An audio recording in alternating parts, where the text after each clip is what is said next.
Welcome to the Andel Leak Detection CPD seminar. As you can see on the slide, we have been the UK's leading manufacturer of floodline leak detection products since 1992. So we've just reached our 30th anniversary. This presentation is approved by CIBSE as a recognised course, and attendance of this seminar contributes 1 to 2 hours towards your CIBSE CPD requirement. This slide outlines some of our milestones over the years. So as you can see, we are long established within the industry. We started out as an R&D company, an aspect of our business that's still very strong and in which we continue to invest heavily. We then extended our services into environmental protection, which includes leak containment, monitoring and repairs for water, oil and fuel. 2003, we introduced consultancy services. 2017, we added a flood defence division that supplies flood walls, sensors installed in posts and software to monitor rising water levels. 2021, we moved our head office from Huddersfield to Barnsley because we needed larger premises. 2022, we opened up an office at Nexus on the Leeds University campus to be our R&D hub. We actually employ now 80 people, and we've got distributors around the world. I won't go through all these milestones, but clearly we have got a lot of milestones and good things that we've done and have happened to us, won numerous awards, etc. Been some partners in some major collaborative developments, and so you can obviously see that we are we're a serious player within this industry, and we're very, very well regarded as well. I'm the course leader. My name is Michael Richardson.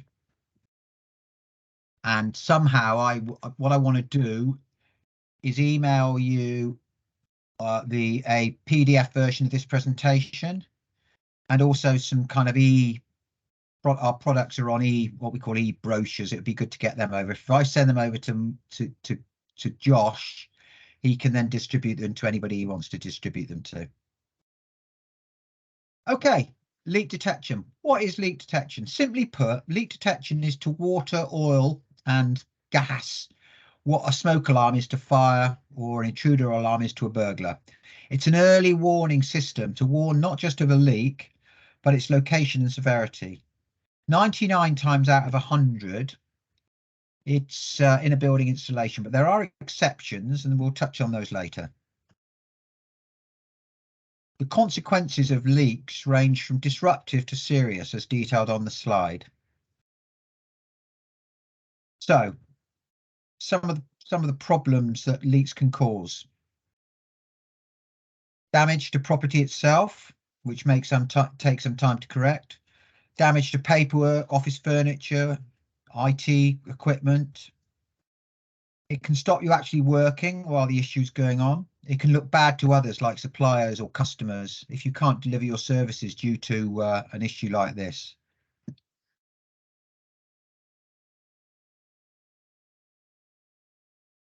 Whilst you need to protect your own assets, reputation or legal status, it's the obvious that is the obvious prime driver for putting in a leak detection system.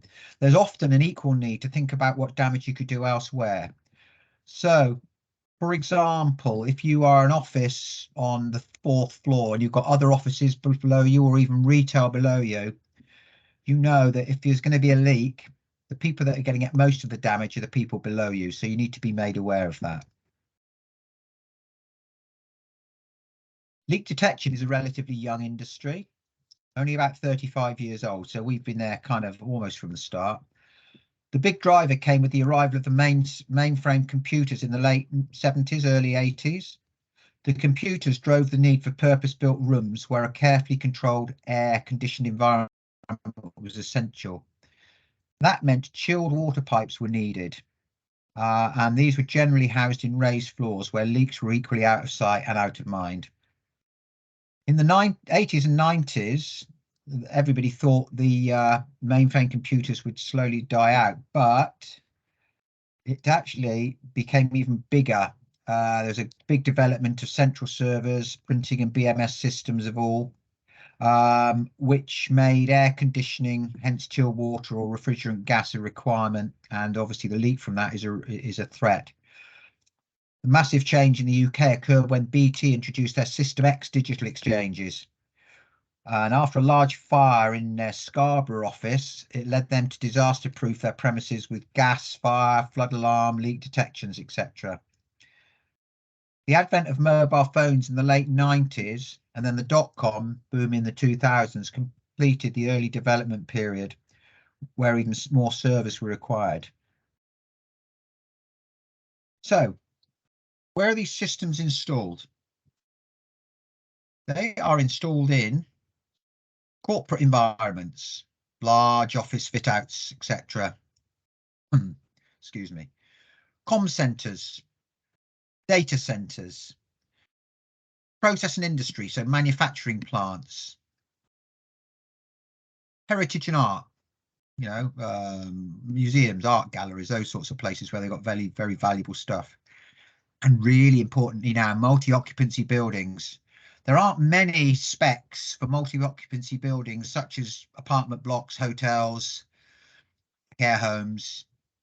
There ain't many specs that don't include some form of leak detection. So that is very big these days. We cover all of them.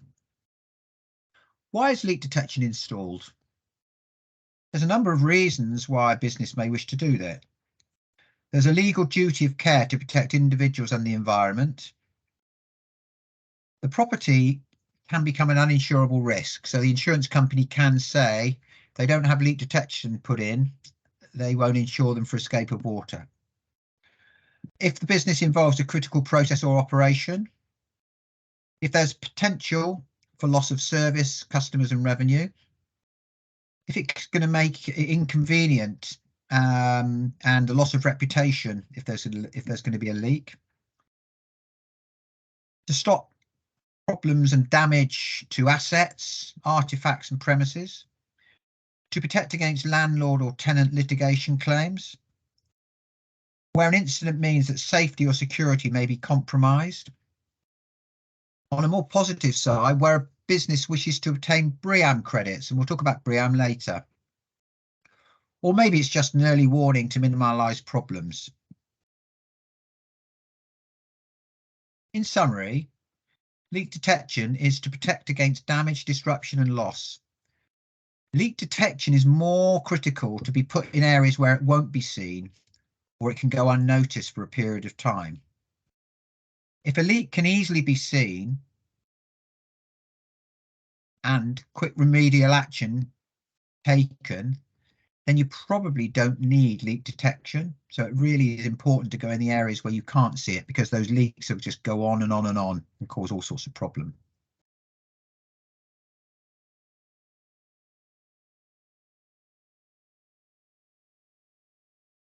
Okay.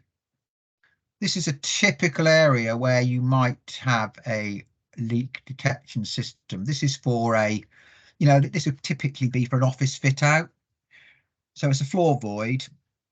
And of course, underneath that floor, you're going to have a lot of other cables, electrical cables, computer cables, etc., data cables. And you really don't want any leaking water down there, because you're also going to have water supply pipes in there as well.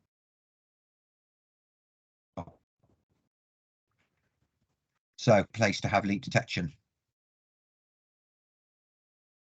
Other than the typical floor void installation, there's a number of other areas where leak detection is installed. So plant rooms, comms rooms, roof voids, basements, cellars, within service risers, ducts and tunnels, where kitchen, tea points, pantries are located. And with regards to BREEAM, where there's a incoming water mains supply pipe. In multi-occupancy buildings such as apartment blocks, hotels, care homes, you really want to be looking to put leak detection into the hidden away in the kitchens, bathrooms, en suites and the HRU cupboards. That's for one type of leak detection, but also there's another type which is a flow meter type of leak detection. I'll explain these to you later. And for multi-occupancy buildings, you can put a flow meter on the supply pipe or in a hotel room on the supply pipe, rather than localized in the area where it might actually leak. You can put the flow meter and the valve on the supply pipe, which will spot leaks and turn the water off accordingly. And we'll talk about those in a little bit. They're also commonly installed in secondary containment, bunds, double skin pipes, etc., in gutters, downpipes and drains, in toilet and tank overflows, in lift shafts, in office and chiller plant rooms where they have gas or water present, in tank rooms and other areas where there's generators.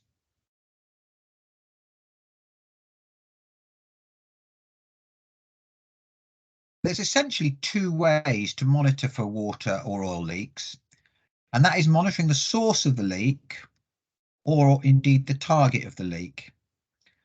So some of these may be pipes where they may carry chilled water or low temperature hot water, or mains into the premises, or waste-wise drains, tanks. They might be header tanks, storage tanks, hot water tanks, plant such as air conditioning, chillers, dehumidifiers, generators, comfort areas, so tea points, restrooms, vending machines, and other systems like cistern overflow, other areas like cistern overflows, groundwater or springs in basements, sumps, gutters, valleys, hoppers. In most instances, the source would be monitored, but sometimes it is not practical or cost effective to monitor every single potential leak source. So in those cases, you monitor the target. Monitoring the target may be a better solution. For example, a company may want it installed around the perimeter of a comms room where the potential for damage or disruption is greater. Here we have a few areas that may be monitored for leakage. Where there are cables, maybe network, power, communications, control or alarm. Where there's power, a UPS, distribution board or air conditioning switchgear. Where plant is located, possibly an exchange apparatus or general control equipment. Where IT is used. Where the server is located, or wherever you have processors, hubs, modems, or where you have other drives. In archive locations where a company may store tapes, art, records, or on any structure to building finishes or furnishings. Oops. There are a number of methods used for monitoring.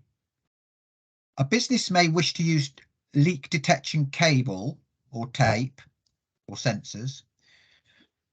Leak detection cable can be clipped onto to the floor or directly onto pipes in the areas outlined here, or maybe use point sensors for the floors, drip trays in the base of the sump, in lift shafts, on an overflow ton dish, in double contained pipes, or a plant room floor, to name a few.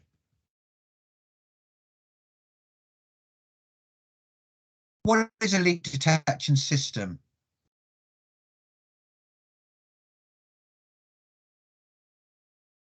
Of leak detection system, really.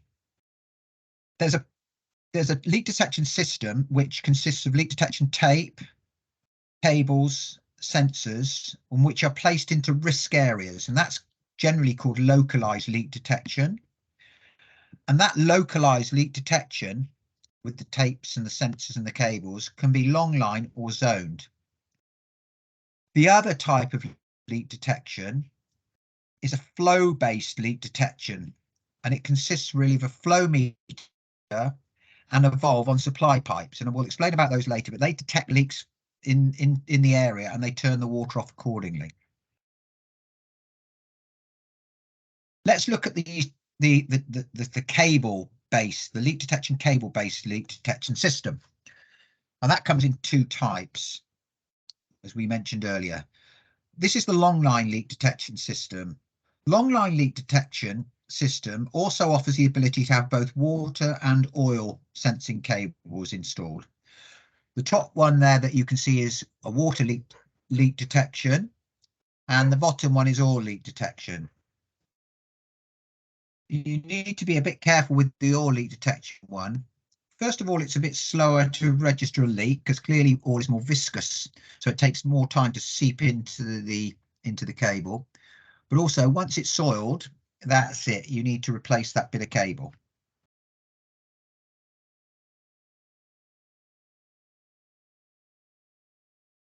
The most common technique used by long systems is used by using a cumulative resistance measurement.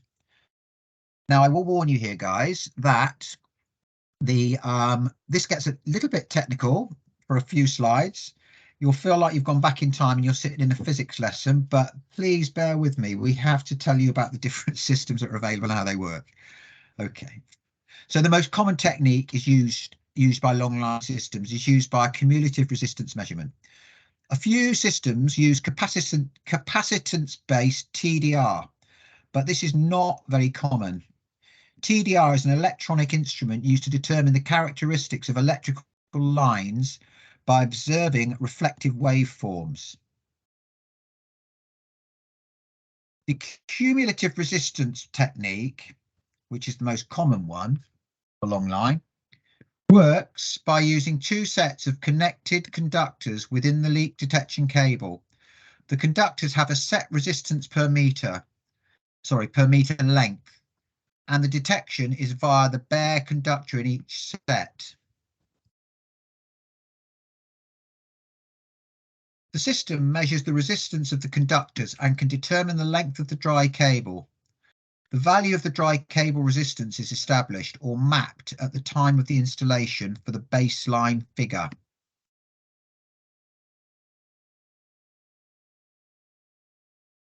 When there is a leak on the cable, the system measures the resistance in the two directions across the two sets of conductors to establish how far along the cable the leak is. So that's probably easier for you guys to understand. So as you can see there on the left there, you have got what we call the control unit or the control panel. Coming away from that, wired away from that, is the long line leak detection cable. You start off with leader cable, and then when you get to the risk areas, you then join on a leak detection cable.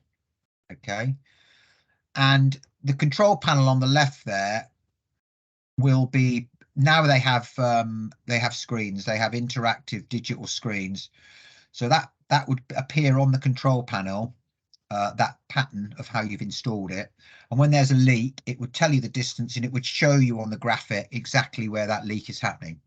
So it's jolly clever, and it's accurate between 0 and 1 meter. The leak would be found by referring not to the installation chart. It's by referring to the digital graphics on the control unit or the control panel, and that will tell you exactly where it is.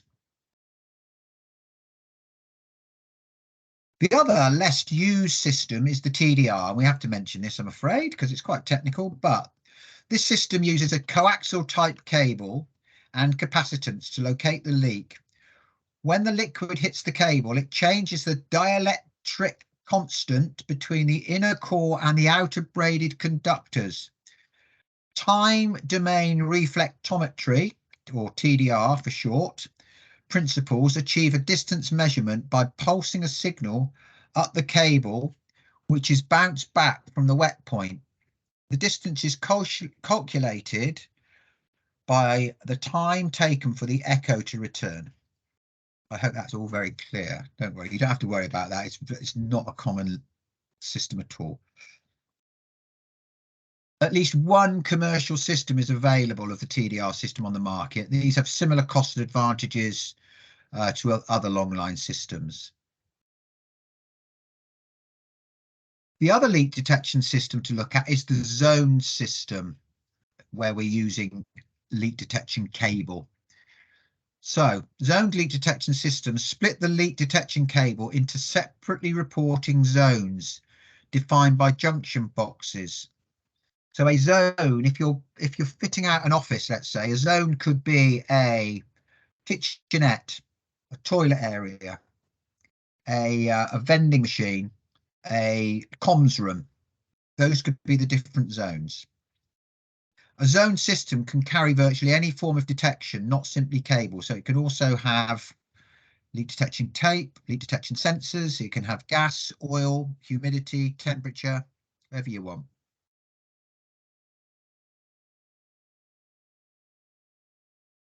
How does a zone system work? It uses the basic concept of one set of conductors, and the principle applies to nearly all types of sensor, whether cable, point sensor, pad, etc.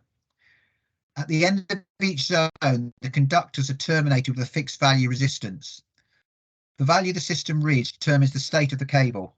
Anything above the termination resistance will be an open circuit. Anything below 0 ohms would be a short circuit. When the cable gets wet, the resistance drops and a leak alert is activated.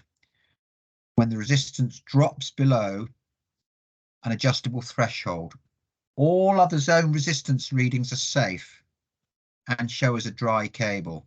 So you're only going to be told exactly where that leak is happening. The end of the zone termination principle applies for these other sensor types. So using multiple sensor types on one system is very straightforward.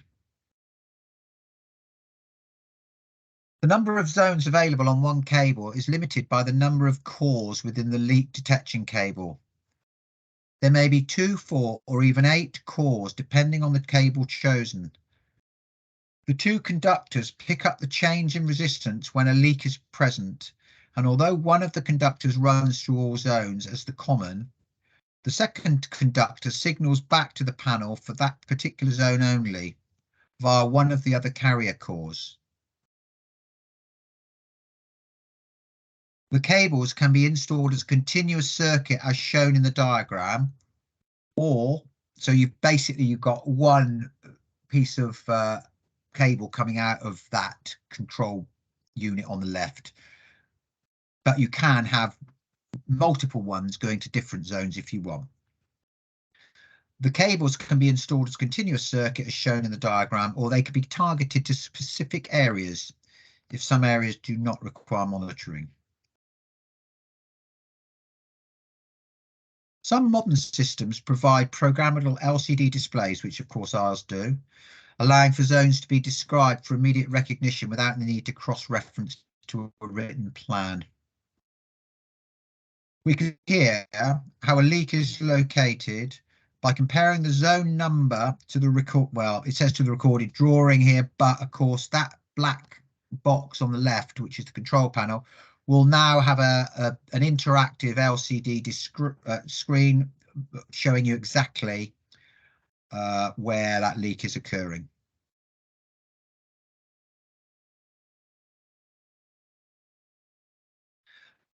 Zones can be consecutively connected end-to-end to give continuous coverage.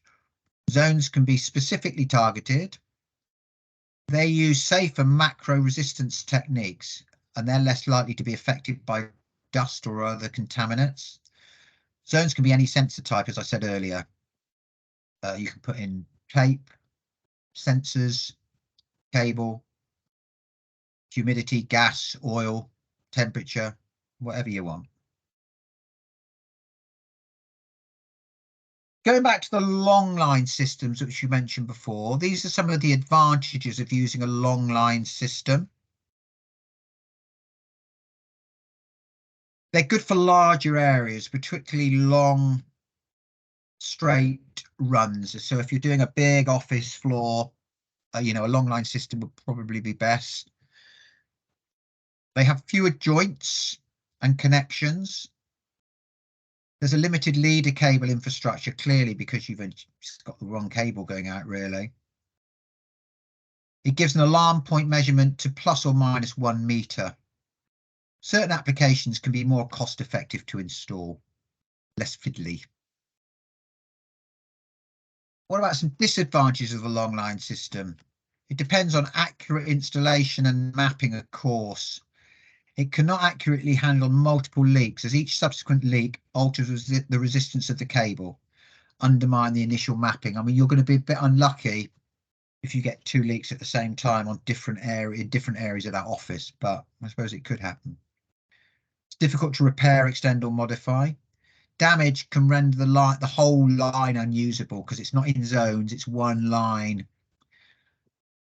The sensitivity can't be adjusted, so the cable can be prone to false alarms caused from by dust, etc., and dirt. There's limited connectivity to point sensing devices. The zone system. What are some of the advantages of the zone system? They can be targeted at specific points or areas. It's a true multiple leak location system. Each zone is a separately reporting entity. It's easy to install to match the physical features of the building, columns, bays, etc. Zones can be any size. Zones can be adjusted to avoid false alarms. So if you have one zone that uses a lot of water, you know, you can adjust the sensitivity of that compared to another area that doesn't. And also, if it's going into maybe a shower room, some of these factories have shower rooms, you'd want that not to be particularly sensitive, because it's going to be a lot of humidity in there.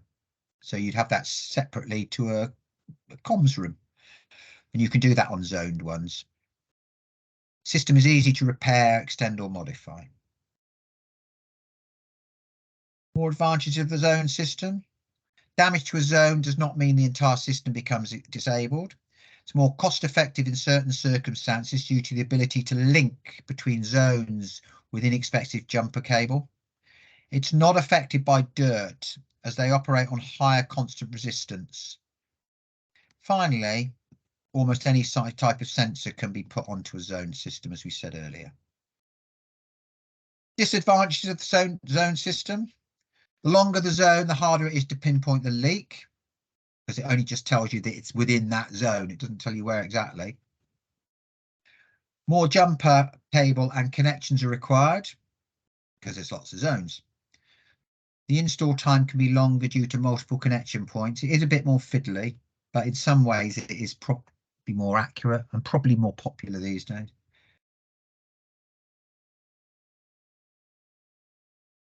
I'll go through these. This is some of the we said that, you know, the zone systems have lots of different sensors on. These are some of the sensors that you can have on it. So you've got cable there, you've got a sensor, you've got a pad sensor, you've got pipe in pipe. They can go onto these leak detection systems. There's some more there. Intelligent point sensor, simple control panel, oil pipe in pipe, ton dish. And then we've got your oil. Oil ones are different, as I said, the cable's different. So there's oil cable there, there's an oil sensor there, and there's more oil cable at the bottom.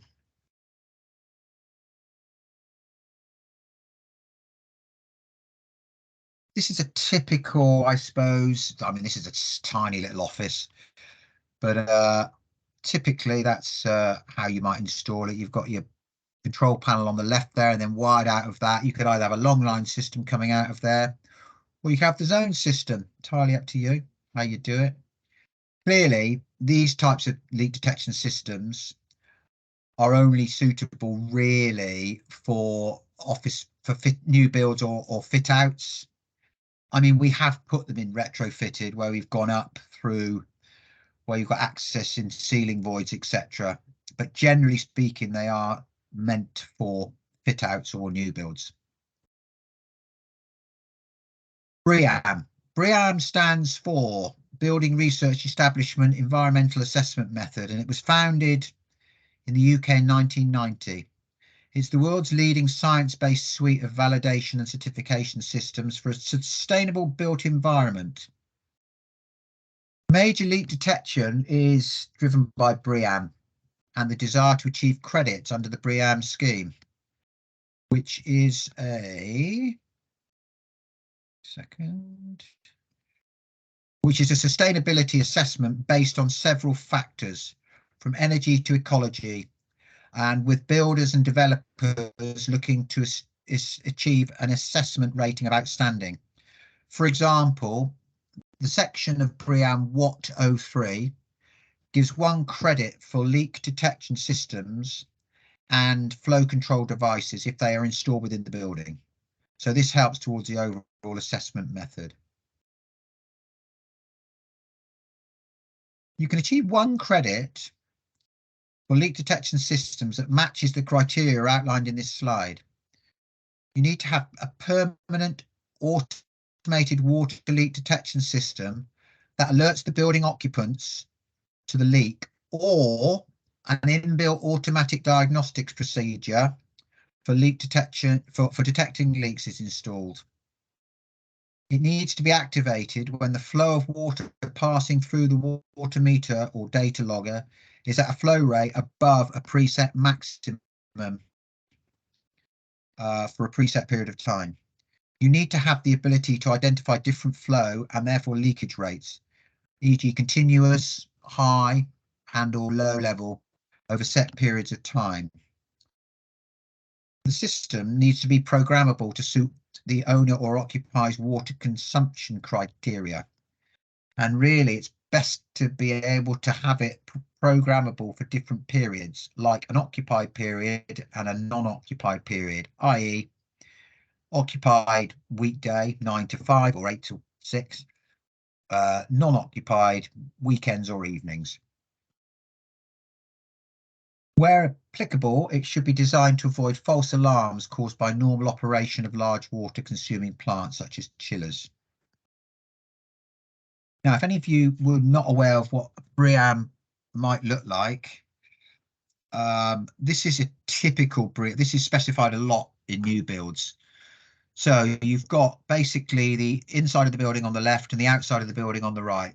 On the outside of the building, in the ground there, you have got the water company meter. So we would put a flow meter just this side of that water company meter. We would then put another flow meter just inside the building. Normally goes into a plant room or a tank room or something. Those 2 flow meters would be connected to one control panel.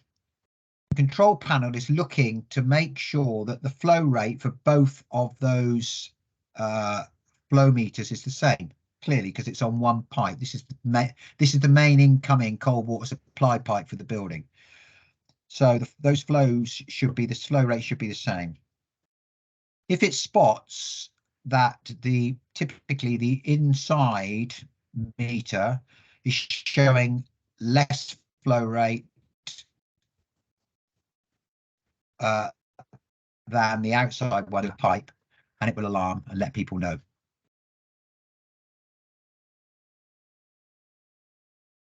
So that's typical. You don't, I've done BREEAM flow meters, not just in this way, but also on riser pipes within buildings, which could be supplying a whole floor or the whole building again, or you know, a number of offices or apartments or whatever. So you can have BREEAM on anywhere, really. Going down to a smaller scale, another method to mitigate leaks is to install an automatic mains water cut-off system. When I say mains water cut-off, we're talking about per apartment. Let's say this is a multi-occupancy, so per apartment or per hotel room or per small office in an office block, you would put on this type of system. This is the one that you can see there is called our flow meter, and it's basically programmed in, well, 3 ways to spot if there's a possible leak. It's done with flow time. If the continuous flow time goes over what the normal should be. Also flow rate, if the flow rate goes over what the normal should be. And also temperature, if the temperature hits a low between -1 and 5 degrees, if it hits that low temperature, because we don't like freezing pipes, clearly, it will also shut the water off. We put this in many apartment blocks, in each apartment on the cold water supply pipe, which is normally That system can go on anything between 15 mil and 28 mil. And there it is again. Flow-based leak detection for individual flats, hotel rooms, small offices, houses, etc. And this is a shut-off system. Unlike the bigger BREEAM flow meters, where if you have a leak, you don't really want to be shutting off a whole load of apartments or a whole load of offices or the whole building. So on the larger BREEAM flow systems, you would just have a notification. But on this one, because it's just one apartment or one small little office, would have shut off. Although they don't have to.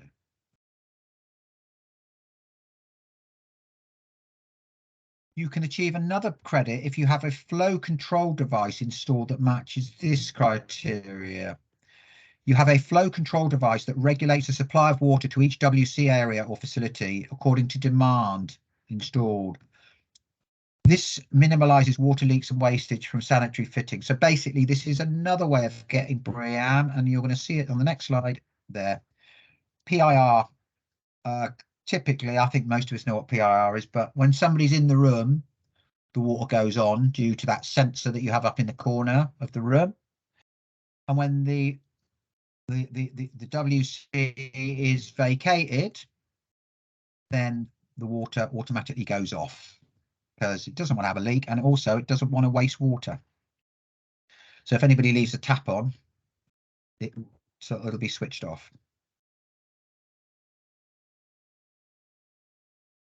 As I mentioned earlier, you can have solenoid valves with all of these, but probably best not to have it on the large supply that's supplying a whole block or a whole, a floor with lots of offices or apartments in it. But on the smaller stuff, when you've drilled down to like one apartment or one small office or one hotel room, etc., then it's fine to have shut off.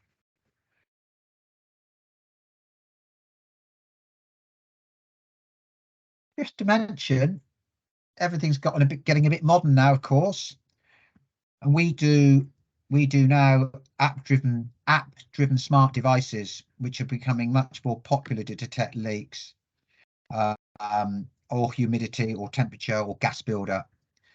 And basically, like the one top middle there, that is a device which you can attach that to leak detection cable, tape, sensors, humidity devices, temperature devices, and when it detects a leak or the temperature or the humidity gets too high, via an app, you will get an app notification and or a text to tell you that is happening.